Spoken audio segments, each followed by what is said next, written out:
Beleza. Nossa aula de hoje é sobre arrependimento. E nós estamos continuando o assunto da aula passada, que é sobre conversão. Só recapitulando. Quando a Bíblia fala de conversão, conversão significa a junção de duas palavras, fé e arrependimento. Arrependimento ou fé. Não importa a ordem. Nós hoje vamos estudar sobre arrependimento. Na aula da semana que vem, dia 21, nós vamos estudar sobre a fé. Hoje a nossa aula é apenas sobre arrependimento. E eu quero começar com dois casos. Com dois casos para a gente começar a nossa aula sobre arrependimento. Primeiro Pedro, depois Judas. Pedro, Mateus 26, verso 75, lá atrás cadê o Sérgio, leva aqui o microfone. Pastor Antônio.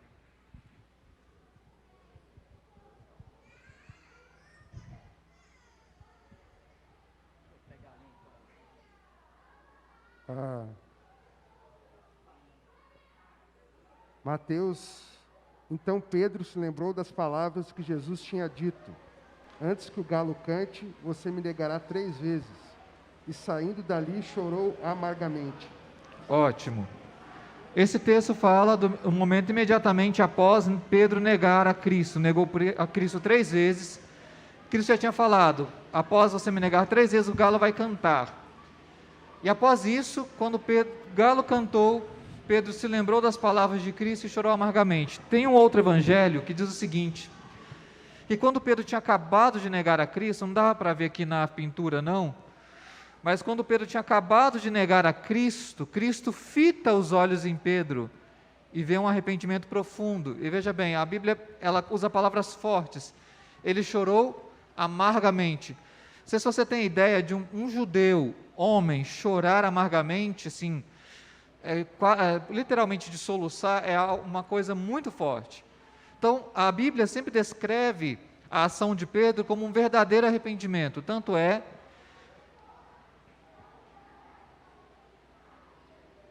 Vai dar certo, varão? Deus te abençoe, meu irmão, te dê uma abençoada. Ungida do Senhor.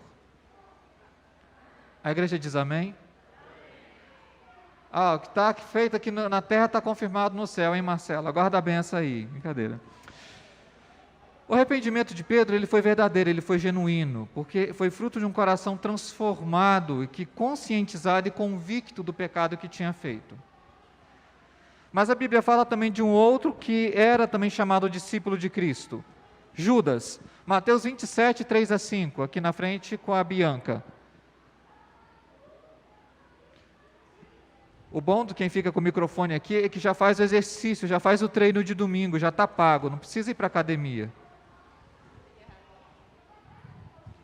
Então Judas, o que o traiu, vendo que Jesus fora condenado, tocado de remorso, devolveu as 30 moedas de prata aos principais sacerdotes e aos anciãos, dizendo: pequei, traindo sangue inocente. Eles, porém, responderam: que nos importa? Isso é contigo. Então Judas, atirando para o santuário as moedas de prata, retirou-se e foi enforcar-se. Obrigado, Bianca. Veja a diferença de linguagem. Quando é o caso de Pedro, a Bíblia fala que ele chorou amargamente. Quando fala de Judas, qual que é a expressão que a Bíblia usa? Ele foi tocado de remorso. Remorso no sentido, ele sabia que tinha feito algo de errado, tanto é que ele fala, trair sangue inocente. Mas isso não significa que ele estava verdadeiramente arrependido, convicto e triste pelo seu pecado. Ele estava constrangido por saber que tinha feito algo de errado. Então a gente percebe que o arrependimento é mais do que uma convicção de um erro, é uma transformação, uma mudança profunda que acontece por causa do pecado.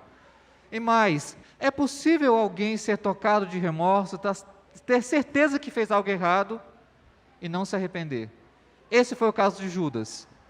Mas tem um detalhe que eu queria chamar a sua atenção. Pedi a alguém voluntariamente para abrir em Mateus 26, 56 e ler esse texto para nós. Ele não está no slide, eu coloquei ele à parte. Mateus 26, 56. Quem abrir pode levantar a mão. A Larissa aqui na frente. A gente sempre fala que Pedro negou a Cristo, né? E ele negou. Mas olha o que Mateus nos diz, e é algo para a gente entender que é importante. Tudo isto, porém, aconteceu para que se cumprissem as escrituras dos profetas.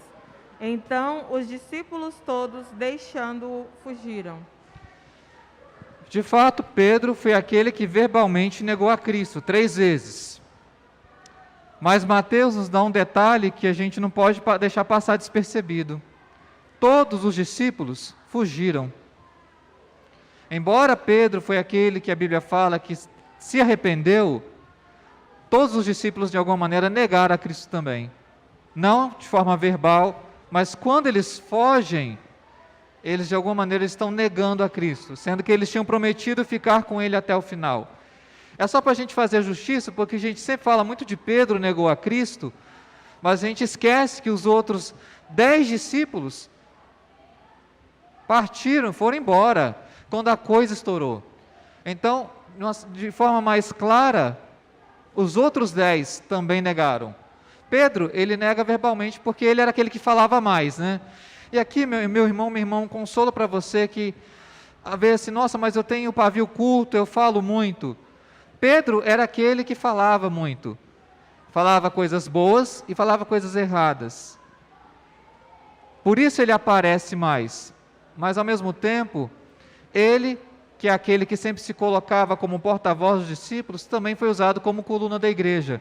Então, a obra de Deus está sendo feita para aquele que fala pouco ou aquele que fala muito. Esses dois são usados por Deus. Fica na paz e na bênção. Se você fala muito, Deus tem um plano e vai te usar. Se você fala pouco, também Deus vai te usar.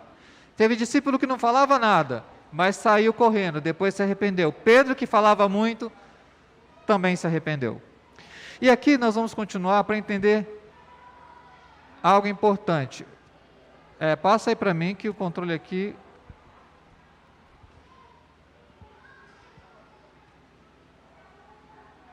Aqui não... Aí, ok. Por que falar de arrependimento é importante?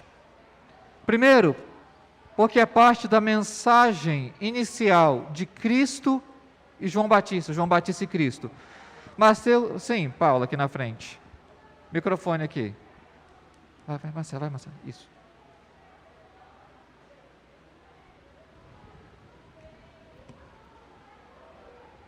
Pastor, nessa circunstância assim tão próxima, como foi a questão aí de Pedro, né, no arrependimento, e Judas, o remorso.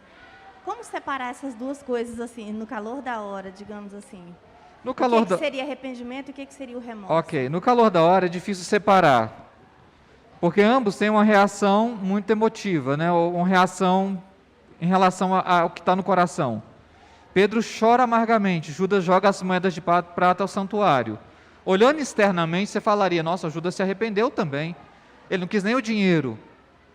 Mas a Bíblia fala que arrependimento, primeiro, é uma coisa interna. Ela começa no coração. E como que dá para perceber? De forma com as atitudes. Pedro, ele de fato se arrependeu, porque a partir desse ponto em diante, ele nunca mais negou a Cristo. Perante o Sinédrio, ele foi interrogado, o Sinédrio falou, vocês não vão pregar mais o nome de Jesus, nós proibimos vocês. Ele falou, me desculpem, mas não vai dar para fazer isso.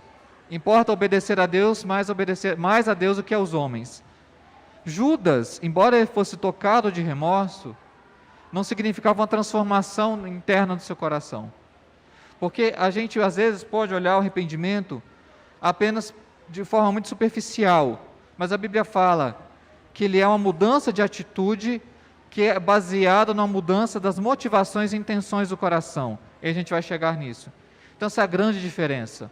O verdadeiro arrependido, Deus o transforma, não só nas suas atitudes, mas no seu coração. Pedro, ele foi verdadeiramente transformado no seu coração, pela consciência e convicção do seu pecado. Judas não. Ele apenas teve um leve remorso por ter feito algo de errado. Mas isso não significava que ele estava contrito e arrependido, porque o arrependimento ele é uma etapa além do remorso. Ele significa uma mudança muito forte, tanto do coração como das nossas ações. Uma coisa leva a outra. Na hora, é difícil separar, mas a Bíblia faz essa separação quando a gente olha. Kenise? Arrependimento genuíno, porque inclusive logo em seguida ele suicidou. E interessante, né? Que a pessoa chega a se matar, mesmo assim não significa que ela é arrependida, né? E a Bíblia, ela é muito sábia nisso, porque disseca nosso coração, mostra, não é porque ele se matou, significa que ele está arrependido. O outro continuou vivo, chorou amargamente, e ele estava arrependido. O que se matou, não. Bem lembrado, Kenise, boa observação. Por que é importante falar de arrependimento? Vamos olhar aqui qual que é a primeira mensagem de João Batista, quando ele vem anunciando. Mateus 3, verso 2. Quem ficou com esse texto? A Kathleen lá do lado, Marcelo.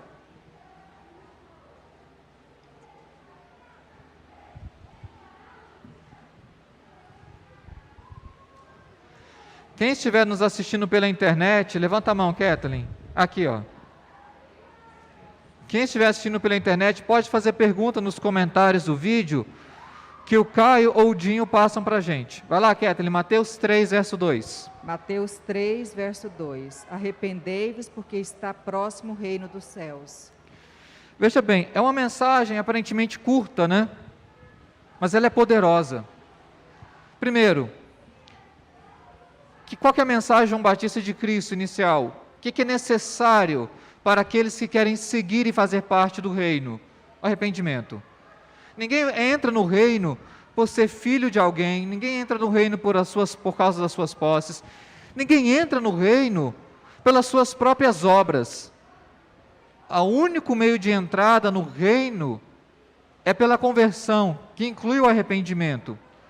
E João Batista, veja bem, ele não tinha medo de usar essa palavra. Hoje, talvez a gente tenha um certo receio de chegar para alguém e falar o seguinte: deixa eu falar uma coisa, você tem que se arrepender. Você está na vida de pecado. E você tem que abandonar esse pecado. A gente talvez tenha um certo receio, porque hoje, eu pelo menos acho, a gente vive numa sociedade hipersensibilizada. Falar para alguém que ela tem que dar um giro de 360 graus na vida dela, pode para alguns parecer muito ofensivo. Mas é a mensagem do reino. O reino está presente, ele chegou. Só tem uma coisa que você tem que fazer: se arrepender. É interessante que João Batista prega essa mensagem para judeus. Agora a gente vai conferir o texto de Atos 17, verso 29 e 30, para ver o que Paulo prega também. Quem ficou com esse texto? Vai lá, Renata.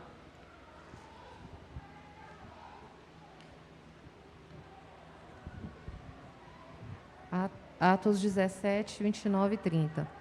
Sendo, pois, geração de Deus, não devemos pensar que a divindade é semelhante ao ouro, à prata ou à pedra, trabalhados pela arte e imaginação do homem. Ora, não levou Deus em conta os tempos da ignorância. Agora, porém, notifica aos homens que todos, em toda parte, se arrependam. Excelente. Obrigado, Renata. Deus levou em conta os tempos de ignorância. Veja bem, Paulo estava no Areópago falando para filósofos estoicos e epicureus. Você falar para um filósofo: olha, deixa eu te dizer uma coisa, Deus não levou em conta o tempo da sua ignorância. É duro, né? Ele está falando que, na verdade, embora os filósofos fossem estudiosos do Evangelho, eles não sabiam de nada. Mas Deus não levou em conta isso, mas agora chama a todos de toda parte para se arrependerem. Então a gente vê algo interessante. A mensagem básica de Cristo, João Batista e da igreja primitiva é a mesma: arrependam-se. Todos são chamados ao arrependimento. Judeus e gentios, a mensagem vale para todos. Ou seja, em toda parte, embora a igreja possa ter diferentes abordagens e métodos, a mensagem que a igreja vai chegar é a mesma. E isso é interessante do Evangelho. O Evangelho que salva, ele é um, em todos os lugares.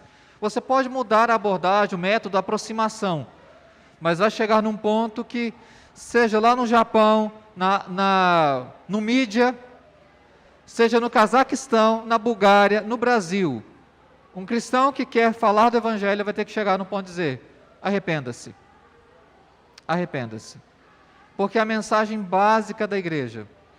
Só que aqui a gente entra em alguns textos bíblicos que não tem como falar de arrependimento e não tocar nesse assunto, que falam do arrependimento do homem, mas agora tem um tipo de arrependimento que é o arrependimento de Deus. Eu vou pedir para a Ieda ler Gênesis 6, versos 6 e 7, depois o Danilo vai ler Números 23, 19. E eu vou deixar para vocês essa questão. Ieda, Gênesis 6, versos 6 e 7. Então se arrependeu o Senhor de ter feito o homem na terra, e isso lhe pesou no coração. Disse o Senhor: farei desaparecer da face da terra o homem que criei, o homem e o animal, os répteis e as aves dos céus, porque me arrependo de haver feito. Ok, vamos já ler de cara. Aí é para trás de você, e do Danilo, Gênesis, Números 23, 19.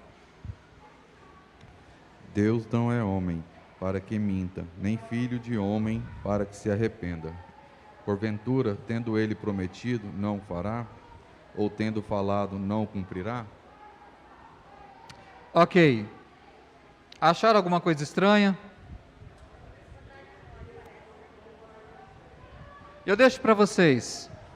A Bíblia fala num determinado texto que Deus se arrependeu de ter feito o homem. O mesmo autor, Moisés, em Números, vai dizer que Deus não é filho do homem para que se arrependa. E aí? Como é que a gente resolve essa parada? Ana Flávia?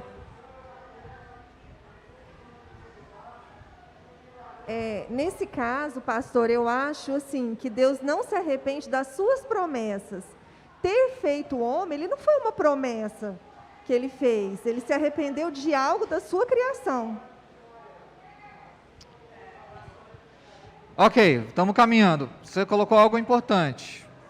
As promessas de Deus. Vou voltar nesse ponto, bem levantado. Segurem aí, a gente volta aqui. Kenise.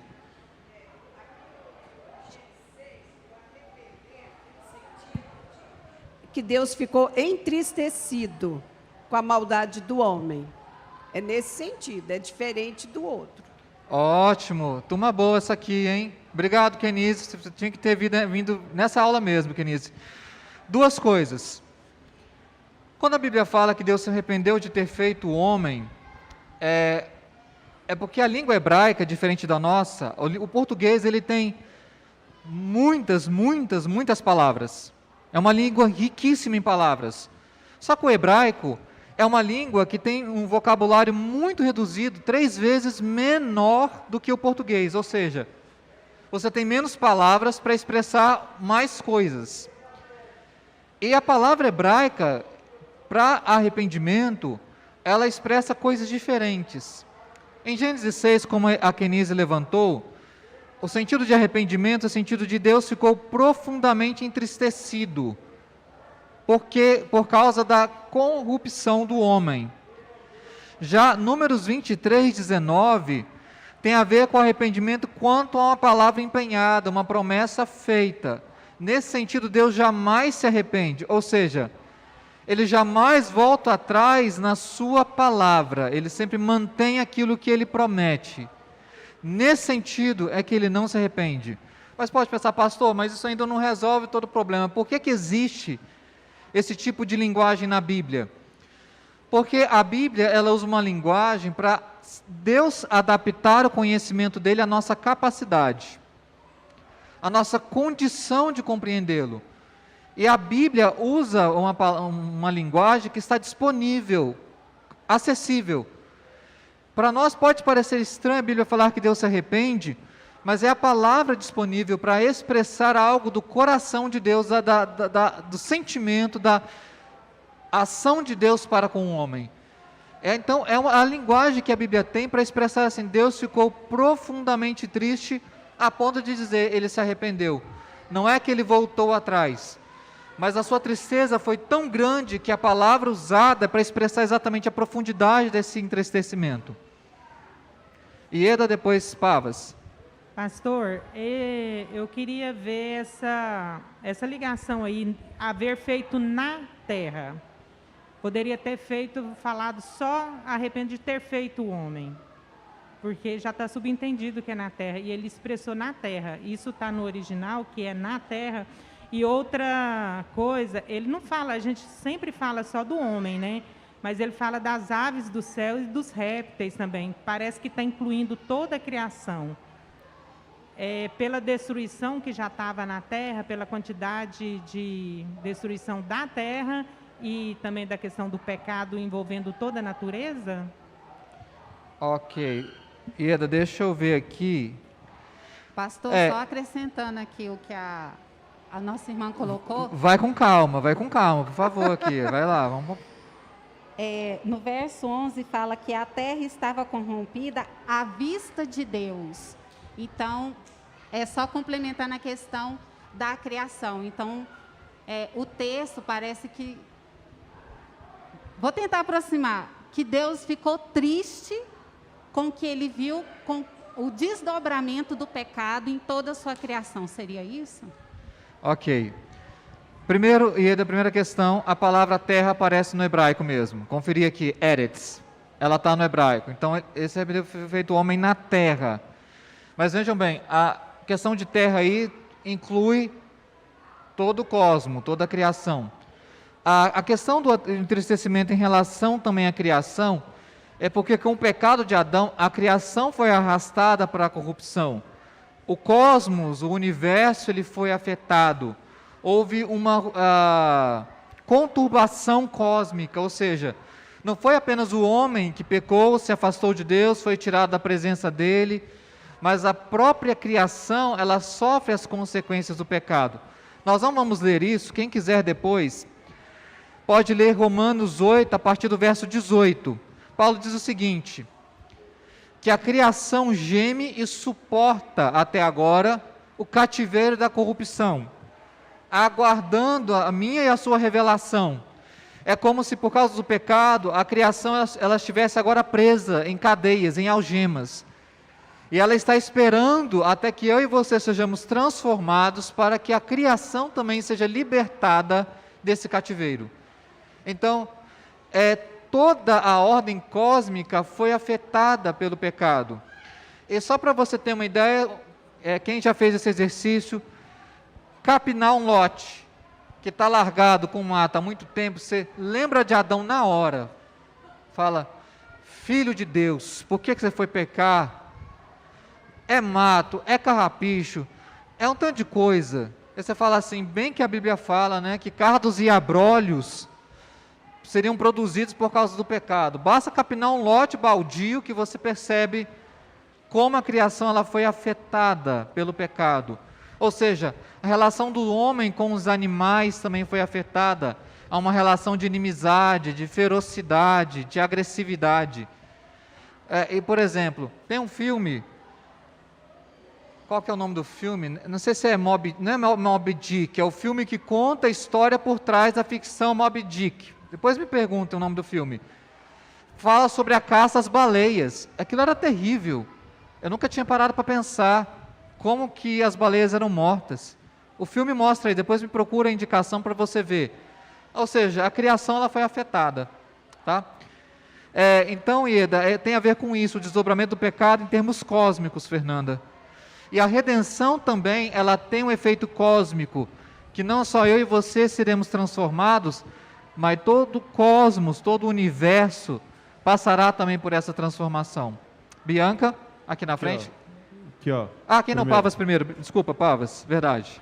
Reves, eu entendo essa passagem de Gênesis 6 perfeitamente sobre a ideia do arrependimento significar o entristecimento. Eu só não entendo porque a atitude de Deus depois parece muito mais uma atitude de arrependimento do que uma atitude de entristecimento. Porque dá a ideia de resetar praticamente o mundo todo.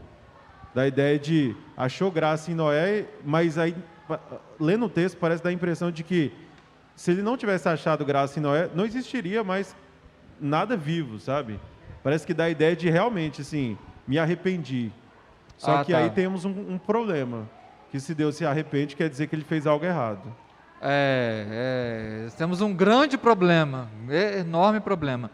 Pavas, eu compreendo bem essa inquietação, porque o dilúvio, ele eliminou a maior parte da criação e com exceção de 8 pessoas, toda a humanidade.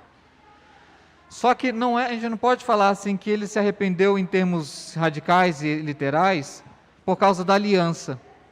Ele preserva Noé, a sua família e parte dos animais por causa da aliança que ele tinha feito com Adão.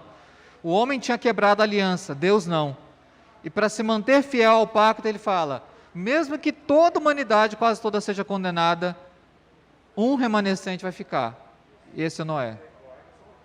Isso, justiça e misericórdia juntos. Então, eu acho que é meio com um reset no sentido assim, vamos recomeçar essa humanidade a partir de uma família do pacto.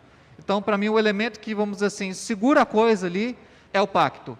Se não fosse o pacto, é realmente, está tudo acabado, não tem o que fazer. Mas por causa do pacto, Deus, ele ainda na sua graça preserva alguns poucos. Mas bem notado isso aí, Pavas. Bianca? Eu acho que quando chega essa parte da criação aqui, dá mais nó na cabeça, né? Mas esse ponto dele estar profundamente entristecido com a sua criação como um todo, porque ela foi corrompida junto com o homem, né? Se ele tivesse arrependido no sentido do que o que eu fiz foi uma meleca, o bolo deu errado, a receita foi eu seguir, né? Boa definição. Joga tudo no lixo. Mas ele não deletou tudo, né? Ele não comprou uma máquina nova, ele reformatou a máquina. Só que ele preservou. É igual quando a gente vai formatar o computador, né? Salva aqui o que você quer que seja preservado. O resto precisa ser eliminado de fato. Então ele preservou uma família que representava o vínculo e a santidade perante Deus, né? Então ele preservou a família símbolo e preservou um exemplar de cada animal que ele havia criado na terra, porque ele não queria eliminar, ele não queria fazer uma nova criação, criar um novo homem, ou criar novos animais, ou mesmo criar uma nova terra. Tanto que uma vez que a água baixou, tudo nasceu de novo. Então era um reinício. É bem esse sentido, como eu enxergo, né, de uma profunda tristeza diante daquilo que ele criou pelo curso que foi tomado. Mas ele não mudou o decreto. Não mudou o decreto. Não, o decreto não. Bianca, 2 coisas sobre a sua fala. Muito legal essas participações. Eu dou aula num seminário presbiteriano aqui, você deve conhecer, já ter ouvido falar dele, ali no setor Negrão de Lima. Eu tenho convidado algumas mulheres e outras pessoas da igreja para fazer o seminário. Fica o convite para você também. Excelente. Segunda coisa, a nova criação que Deus resolveu fazer, nós fazemos parte dessa nova criação. Ou seja, que essa nova criação que Ele estabeleceu, por isso Apocalipse fala dos novos céus e nova terra, é uma criação ainda melhorada em relação à primeira. Peraí, pastor, não entendi. Mas como assim melhorada? Na primeira criação havia a possibilidade do pecado. O homem podia cair, como caiu. Mas a nova criação que ele já começou, quando tudo estiver finalizado, não haverá mais essa possibilidade. É uma criação melhorada, aperfeiçoada.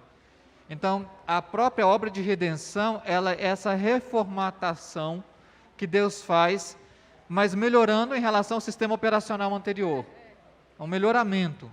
E tem uma coisa muito incrível que a gente deve sempre se lembrar em relação a Deus, porque quando a humanidade enxerga esse Deus soberano, né, que está no controle de tudo, a tendência é pensar, ele é maquiavélico. Porque se ele tem controle de tudo e ele permite essas coisas más acontecerem, então ele está lá se divertindo lá em cima, né? Mas Deus tem um plano tão perfeito que excede o nosso entendimento, que ele vai desde a criação do homem. Uma vez a Lara me fez uma pergunta com 5 anos que eu fiquei sem saber como responder. Ela, mamãe, Deus já sabia que Adão ia pecar? Aí eu falei, sim. Aí ela, então por que ele seguiu com a criação dele? Foi, poxa vida, quase que assim, ele não podia ter criado um que não ia pecar, né? Ele tinha esse poder na mão dele. Tem coisas que não dá para a gente entender. Não dá. Mas quando tudo se cumprir, nós vamos entender que foi tão perfeito que a gente jamais teria condições de criar uma história como essa. Ele se entristece profundamente, assim como Jesus, quando se viu diante da morte de Lázaro, Ele chorou profundamente. Sim. Ele já sabia que ele iria ressuscitá-lo. Ele escolheu esperar aqueles 3, 4 dias para que Lázaro de fato morresse. Ele podia ter ido antes, mas ele sabia do plano perfeito. Mas uma vez que ele se deparou com a morte de Lázaro, ele chorou profundamente. Ele se envolve, ele é Deus presente e ele sente como nós. E ele se arrependeu no sentido de ele se entristeceu profundamente com aquele momento da história que ele desenhou. Sim. Não no sentido de, eu sei o que vai acontecer mesmo, então isso para mim não tem diferença nenhuma. Ele não foi indiferente diante daquele colapso, mas aquele colapso estava no plano dele. Exato. Como a pandemia também estava, né? Está. A Paula primeiro, depois... Obrigado. Era exatamente isso? Tem uma sintonia aqui, legal. Vai lá, Pavas. Eu entendo isso perfeitamente. Acredito nisso, tenho fé total. O que gera algumas dúvidas, lendo os textos, né, bíblicos, é como a gente não conhece a Deus e a gente vai passar a eternidade sem conhecer Deus totalmente, ele vai ser inesgotável para a gente, que fica parecendo que no plano da criação, antes do dilúvio, antes de formar o homem, fica parecendo que Deus não sabia dos desdobramentos do pecado, o que o pecado afetaria. Porque fica assim, eu criei o homem e depois eu arrependi. Depois eu comecei a partir de uma nova família. Mas ele já sabia disso. E fica assim, fica meio que um paradoxo. Eu sei que a gente não tem a capacidade de entender ainda, mas fica meio que um paradoxo assim, peraí, será que Deus sabia de todos os desdobramentos que o pecado teria? Será que era previamente da presciência de Deus isso? É isso que fica assim, sempre rodando a cabeça. Já passando aqui para o mestre Cássio, Pavas, sim, e eu digo mais, você pode não concordar comigo, mas o cristianismo tem os seus paradoxos. Não significa contradição, mas é paradoxal. Se você quiser um bom livrinho que lida com alguns desses paradoxos, Cristianismo Puro e Simples, do C.S. Lewis, tá? Vai lá, para mim é um dos melhores materiais que pega esses nós e vai desenrolando, vai mostrando assim, o cristianismo ele tem os seus paradoxos, mas como eles são explicáveis? E é claro, eles são explicáveis a partir de uma lógica que não é a lógica humana, mas a lógica divina. Então, tem os pontos paradoxais. Quer ver um texto paradoxal para mim? Agora já não sou eu quem vive, mas Cristo vive em mim. E esse viver que agora tenho na carne, vivo pela fé no Filho de Deus. Peraí, Paulo, você não falou que você não vive mais? E agora você vive. Não é um paradoxo? Mas ele fala, de que perspectiva eu não vivo mais para mim mesmo, para a carne, para o pecado, escravizado, mas agora eu vivo para Cristo. Então eu vivo e não vivo ao mesmo tempo. É paradoxal, mas é isso. Cássio, Gálatas 2:20. Cristianismo puro e simples, anota aí. Compre. Eu tenho uma boa livraria para te indicar, assim, com todos os materiais de C.S. Lewis, com as capas lindas, maravilhosas, preço acessível. Você toma um café depois que sai de lá, tá? Fazendo merchan aqui. É só para dizer como que eu faço de vez em quando para sair desse loop infinito, né, da pergunta, se Deus sabia. Então, pensando às vezes no reset do Pavas, eu penso mais como restart. Né, chegou aquela atualização, você precisa da melhora que você falou, mas eu procuro ver o seguinte, Deus sabia, era do plano de Deus, ele cumpriu o decreto e não vai descumprir, nem vai abandonar a promessa, mas eu prefiro pensar que na criação, mesmo sabendo, fica para a gente o ensinamento da consequência do pecado, entendeu? Então talvez a grande lição que eu busco tirar e não ficar pensando, como o senhor falou, na lógica. Poxa, se era para criar alguém, um casal pecador, uma humanidade pecadora, por que ele não criou todo mundo bonzinho, igual naqueles folhetos daqueles irmãos que distribuem, que eu não vou falar o nome, que é tudo bonito, que é tudo lindo. Então, eu tento tirar proveito, vamos dizer assim, ao invés de ficar buscando a lógica nisso, na consequência do pecado, do livre-arbítrio que ele deixou. Não complica a coisa não, Cássio, complica não, você já está complicando. Não vamos entrar no livre-arbítrio não. Só na consequência. Então, ao invés de ficar, né, E, quebrando e olha que a Ieda só perguntou uma vez, então não Aham. complica não. Não, Ieda, você pode perguntar quantas vezes, tá? Brincadeira. Então, para finalizar isso, ao invés da gente, às vezes, buscar a lógica na criação e no pecado original, busca a escola maior, talvez seja isso. A consequência final do pecado é a justiça e o juízo de Deus. Tem uma consequência do pecado, mas eu queria chamar a atenção, Cássio. Não sei se foi a Bianca que falou, outra pessoa. Mesmo a coisa mais triste, profunda, decadente, horrenda, faz parte dos planos de Deus. Ele tem uma capacidade que nós não temos. Ele consegue tornar aquilo que é essencialmente mal em algo que é essencialmente bem. É uma capacidade que é só dele.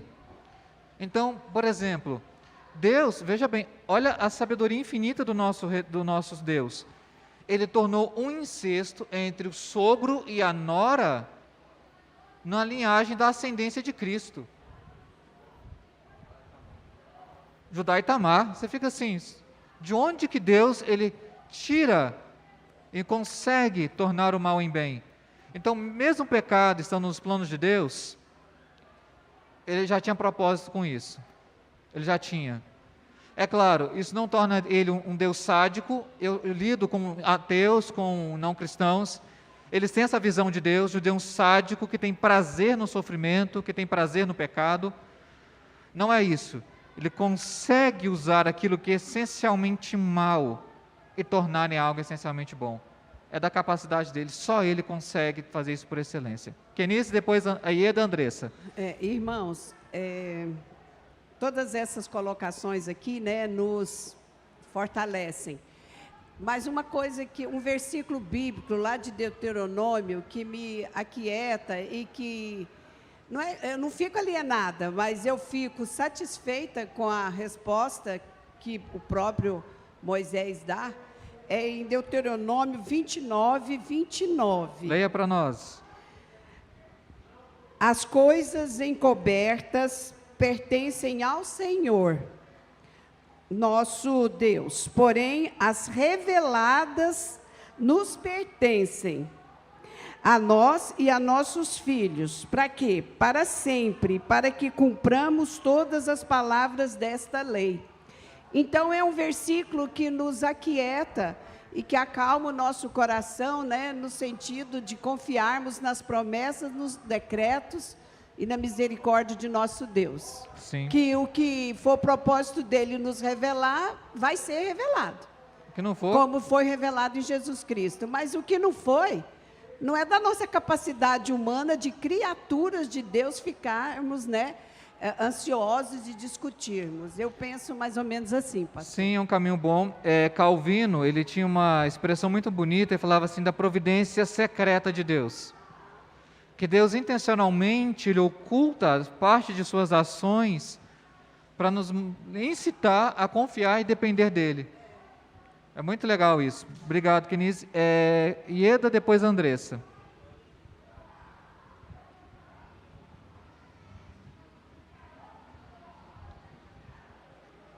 Eu ia falar exatamente isso.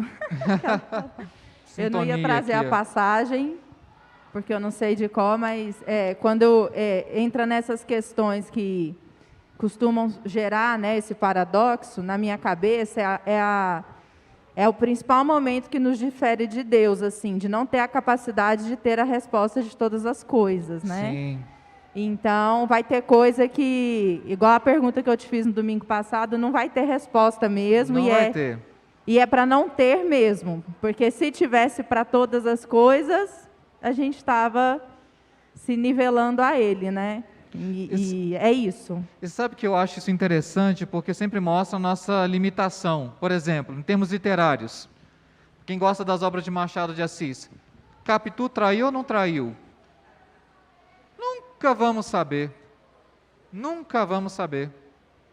Esse é um dilema dos escritos de Machado de Assis que a gente não vai ter resposta. Mas isso não nos faz deixar de apreciar a sua obra, de nos eleitarmos naquilo que escreveu. Não deixar de apreciar Dom Casmurro, que é uma obra excelente por causa disso. Então, Isso mostra um pouco a nossa limitação. Bem pontuado, Andressa. Ieda?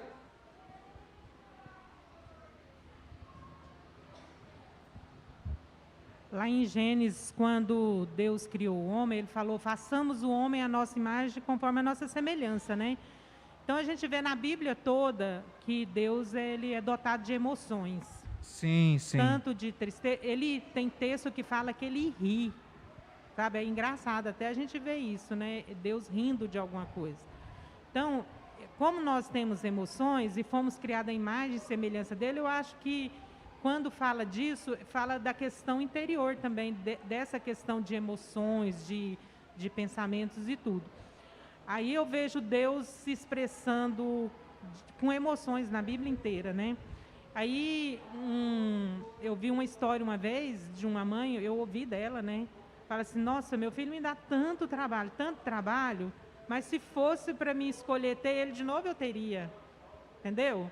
Então, às vezes a gente dá muito trabalho para Deus, mas eu penso que na percepção de Deus, Deus jamais se arrependeu de ter feito a gente. Sem dúvida. Mas é a questão de emoções, ele está expressando as emoções dele na questão do pecado. Ótimo, boa colocação. E sim, Deus ele se expressa em emoções, e tem um texto que eu gosto muito dele, de Lucas, que é quando os discípulos voltam, os 70 voltam, né, quando Cristo os envia e eles voltam. Aí Lucas diz assim, Cristo exultou sobremaneira. É porque é uma linguagem mais arcaica, mas num bom goianês significa o seguinte, ó, Cristo ficou feliz com força lá, ó. Ficou muito feliz. Então, a Bíblia mostra, imagina Cristo se deleitando, se alegrando com os discípulos. A gente sempre vê um Cristo assim, mais sério, introspectivo. A gente não para pensar num Cristo que ria, que tomava banho lá no Mar da Galileia, que comia peixe e pão com seus discípulos, que descansava com eles. A gente tem que ter essa noção bem legal, Ieda. Olha lá, Cássio. É só por... Só uma observação, só quero avisar que a gente está no segundo slide ainda, tá? Eita.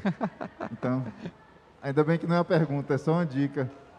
Acho que só para entender tudo isso que a gente está falando, pelo menos eu busquei muito entendimento no livro O Ser de Deus e Seus Atributos, do Weber, do pastor Weber. Então, quem quiser uma dica de leitura para entender, vamos dizer assim, ou pelo menos chegar perto de entender de como funciona toda essa parte de, às vezes é ilógico para a gente, mas acho que o pastor Weber, ele descreve bem ali, devagar, ele escreve de uma forma lenta até, mas bem precisa.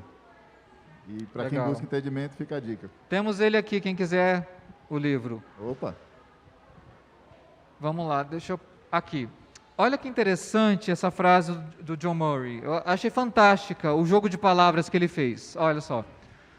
A fé que é para a salvação é uma fé penitente. E o arrependimento que é para a vida é um arrependimento crente. O que ele está dizendo para nós? Fé e arrependimento estão tão ligados que você não tem como dissociar um do outro. A fé é uma fé de quem se arrependeu. E quem se arrepende porque creu. Então, para mostrar para nós que esses dois elementos, eles estão ligados juntos. Quem quiser depois... Qualquer livro que você achar desse autor aqui, John Murray, pode comprar, é seguro, é certeiro, você vai adquirir bom material. Mas vamos lá.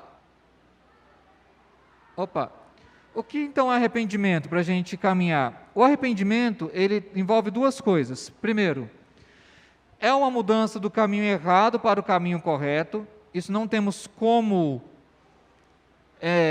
negar. O arrependimento, sim, é uma mudança de ação, de atitude, de postura, de conduta.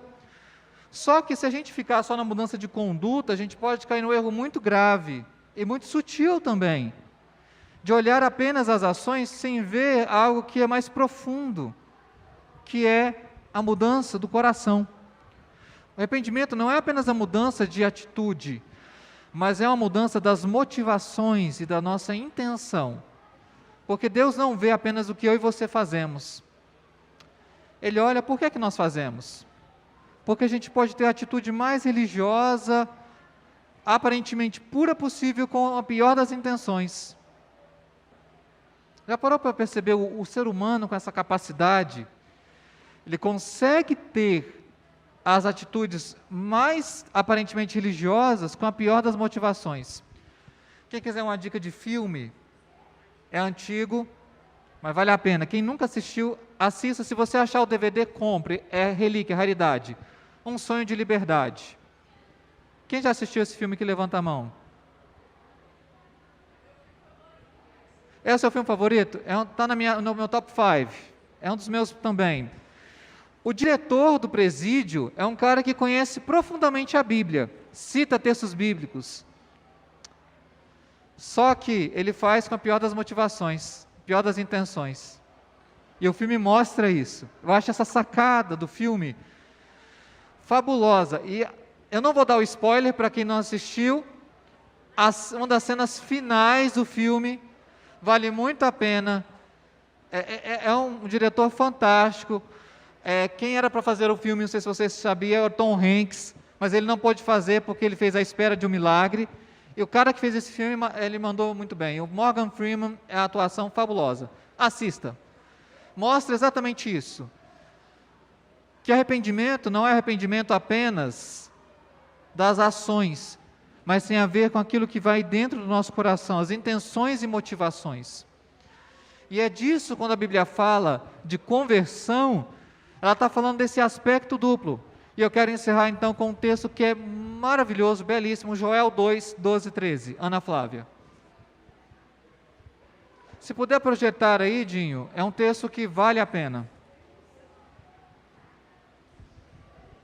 Ainda assim, agora, mesmo diz o Senhor, convertei-vos a mim de todo o vosso coração, e com isso, com jejum e choro e com pranto, e rasgai o vosso coração e não as vossas vestes, e convertei-vos ao Senhor, vosso Deus, porque Ele é misericordioso e compassivo, e tardio em irar-se, e grande em beneficência, e se arrepende do mal.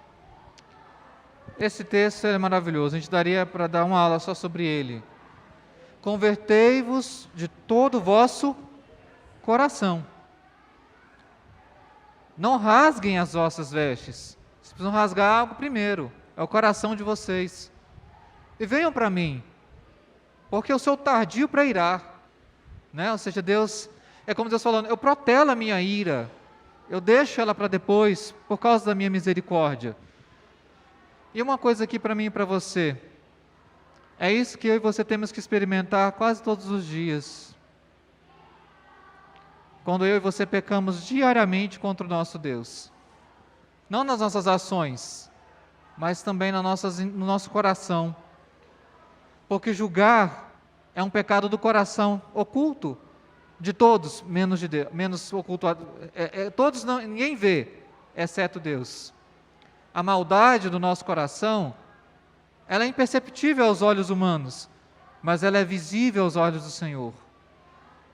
Por isso, eu e você, a conversão é algo que não a gente experimentou no passado, mas eu e você experimentamos todos os dias. Mas sabe qual é a promessa e a garantia que Deus dá ao nosso coração? Venha até mim, eu sou grande em clemência, e eu perdoo. Ou seja, quando você estiver lá no fundo do poço, ou você achar assim, pequei gravemente, venha até mim e se converta, e eu terei cuidado de você. E por isso eu queria encerrar, tem outras coisas, mas eu queria encerrar com essa frase de Calvino, que eu achei fabulosa. Calvino, embora no século XVI, ele consegue ter uns insights pastorais e práticos fabulosos. Olha o que ele diz. Deus varre dos eleitos a corrupção da carne. Para quê? Para que possam praticar o arrependimento ao longo da vida e saber que essa luta só findará na morte. Que temos que praticar hoje o arrependimento. E essa luta só na morte, quando Deus nos chamar para a glória, é que ela vai terminar. Até lá, é luta, é embate o tempo todo. É você uma hora consegue, outra hora não consegue, você vai bem, aí cai e levanta de novo. Mas em tudo isso, Deus ele vai nos conduzindo e vai nos aperfeiçoando. Isso é para nós não sermos rigorosos demais, achando que a gente consegue chegar ao 100%, mas também para não sermos relapsos, porque nós precisamos nos arrepender, é algo que também nós fazemos. Nós praticamos isso todos os dias. E hoje, dia do Senhor, somos chamados a praticar ainda mais. Mas a boa notícia, temos um Deus que em Cristo nos perdoou. É isso que nos alegra o coração, não é verdade? E é isso que vai alimentar o nosso coração no dia de hoje. Quero agradecer a participação de todos, as falas, perguntas. A aula boa é assim mesmo. A gente sai do conteúdo, volta para o conteúdo e está tudo muito bem. O conhecimento ele funciona assim, não tem uma linearidade. Ele vai, faz voltas, retoma, recapitula, se reformula, para a gente aprender um pouco mais do nosso Deus a cada dia. E é esse o deleite que nós temos no nosso dia a dia. Tá bom? Um abraço para todos, nos vemos mais à noite. Deus abençoe a todos.